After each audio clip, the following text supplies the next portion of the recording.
গুলিস্তান থেকে শাহবাগের মোড়, সব জায়গায় এখন শাহবাগীদের জোর। আই থিঙ্ক নট শাহবাগী, অনলি মানকি খাগি। সঠিক বলেছেন। ভিডিওটি শাহবাগী দিয়ে ভর্তি, তাই রোতারত অবস্থায় দেখবেন না। আপনি তো ওয়াও হয়ে গেছেন সত্যি। বাঙালির মিডিয়া পাড়ায় কোন ধরনের দুর্ভিক্ষ চলতেছে যে নাসা গানা জোকারিপানা করে জামাকাপড় বিক্রি করা একদল মহিলার সামনেও ক্যামেরা নিয়ে বসে থাকা লাগে। এটা মানার বিষয়, কারণ যুগ বদলাইছে, জামানা বদলাইছে, সরকার বদলাইছে, দেশ ডিজিটাল হইছে, আপা বিদেশে চলে গেছে, আর দেশে কিছু মানকি খাগি রেখে গেছে যেগুলো এখন টিকটক কাবাইতেছে। আজকের ভিডিওতে আমরা এমনই কিছু প্রাণীদের দেখবো যাদের নিজস্ব কোনো পরিচয় নাই, এন্ড আজকের ভিডিওতে আমরা এমনই কিছু মানুষদের দেখবো যাদের নির্মমভাবে অত্যাচার করার পরেও কোনো বিচার হয় নাই। আই থিঙ্ক আজকে আমার এই ভিডিও দেখার পর তুমি নিজ মুখে বিশ্বাস করবা যে দেশ কিভাবে দুইটা গেছে। তো বেশি দেরি না করে চলো ভিডিও দেই শুরু করে। শাহবাগীদের এমন দোয়া দিব যে তারা ভয়ের চোটে আমার আব্বু ডাকবে জোরে জোরে।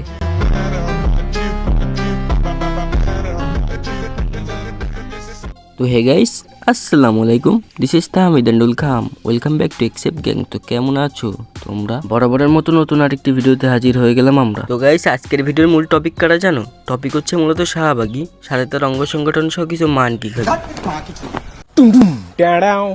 तो चलिए शुरू करते हैं।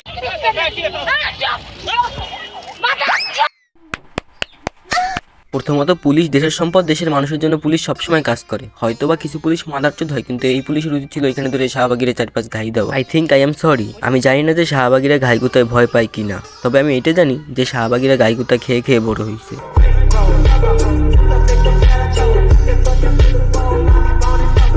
শাহবাগের অলিতে গলিতে এদেরকে দেখা যায়, এমনকি শাহবাগের চিপায় চুপায়ও এদেরকে দেখা যায়। এরা নিজেদেরকে দাবি করে সুন্দরী, অথচ মানুষ ভাবে তাদের মানকি খাগি।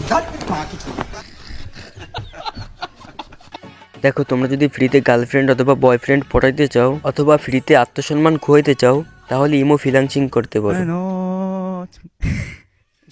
তো বেশি দেরি না করে প্লে স্টোরে গিয়ে ইমো ইনস্টল করো, দেন একটা অ্যাকাউন্ট ক্রিয়েট করো, আর তারপরে নিজের ব্যবসা শুরু করে দাও। আর এটাই হচ্ছে আজকের স্পন্সর।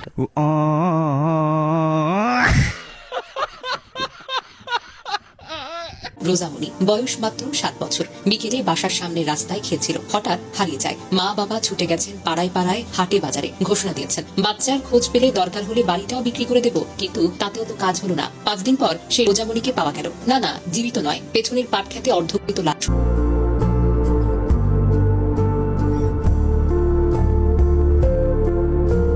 আস্তে আস্তে দেশ হচ্ছে নরকে পরিণত, মানুষ জীবিত থেকেও হয়ে যেতেছে মৃত। চুপ থাকবা দেবানায়ের জবাব, আসলে তোমার মাথায় সঠিক বুদ্ধির অভাব। কি করে চুপ থাকি বলো? ধর্ষক ধর্ষণ করে জেলে যেতেছে, 2 মাস পরে জেল থেকে বাইরে হইয়া রাস্তায় ঘুরে বেড়াইতে। এই হচ্ছে দেশের অবস্থা। মানুষ রাখে না মানুষের প্রতি আস্থা। এই জানোয়ারের বাচ্চাদের হবে না কোনো বিচার ব্যবস্থা? ওই যে একটা গান আছে না, রাজার রাজ্যে সবাই গোলাম করতে হবে, রাজার সুনাম না হয় তোমার কল্লা যাবে, বিরাট কঠিন শাস্তি পাবে। তো এইটা হচ্ছে রাজার দেশ, এই দেশে থাকতে হলে রাজার দেশ মানতে হবে। গ্রামে গঞ্জে যত হেডামালা লোক আছে তাদের পায়ের তলে থাকতে হবে, দেন তারা অপরাধ করলে তার কোনো প্রতিবাদ করা যাবে না, এমন কোনো কথা আছে? আরে ভাই, তোরা অপরাধ করবি আর আমরা তার প্রতিবাদ করলে সমস্যা কি? যেই জানোয়ারের বাচ্চা এই কাজটা করছে সে হয়তো হেডামালা লোক ছিল দেখেই তার কোনো বিচার হয় নাই, তাই তো 6 মাস জেল খাইটা বাইর হইয়া বেহার মতো রাস্তায় ঘুরে বেড়াইতেছে। যদি এইটাই হয় এদেশের আইন, এদেশের বিচার, তাইলে ওই বিচার আর আইনের উপরে আমি মুতি।